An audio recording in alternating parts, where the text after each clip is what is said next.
जगामध्ये सर्वात मोठ्या लोकशाही असणाऱ्या भारत देशामध्ये महाराष्ट्रातलं विधानसभेचं मतदान पार पडलं। निवडणुकीचे निकालही लागले आणि आतापर्यंतच्या निवडणुकीच्या इतिहासामध्ये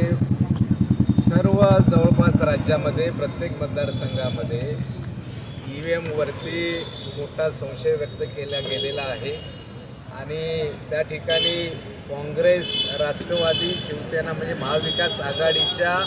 फक्त उमेदवार, कार्यकर्ते, नेत्यांच्या बरोबर सामान्य जनताही आता प्रश्न विचारायला लागलेले आहे की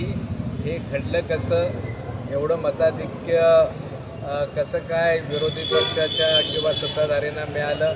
आणि महाविकास आघाडीच्या उमेदवाराला एवढं मताधिक्य कमी कसं झालं,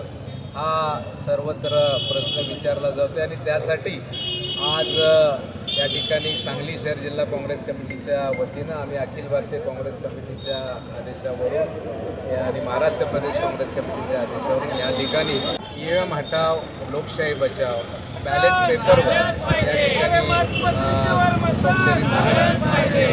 घेण्यासाठी आणि लोकांचा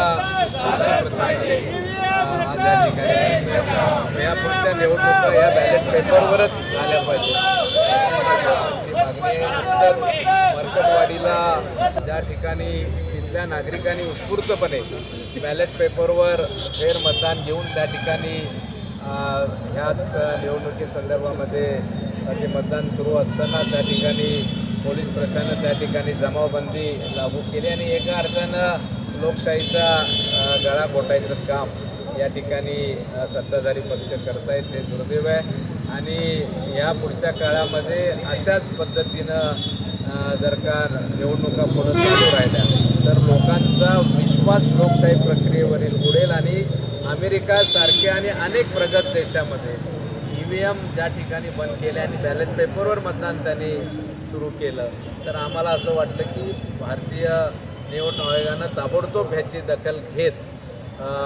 बॅलेट पेपरवर ह्या निवडणुका घ्याव्यात। आम्ही आज सांगली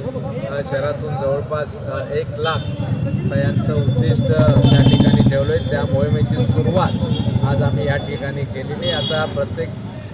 वॉर्डामध्ये आणि सांगली विधानसभा आणि महापालिका क्षेत्रातल्या ग्रामीण भागामध्ये देखील ही मोहीम सुरू राहणार।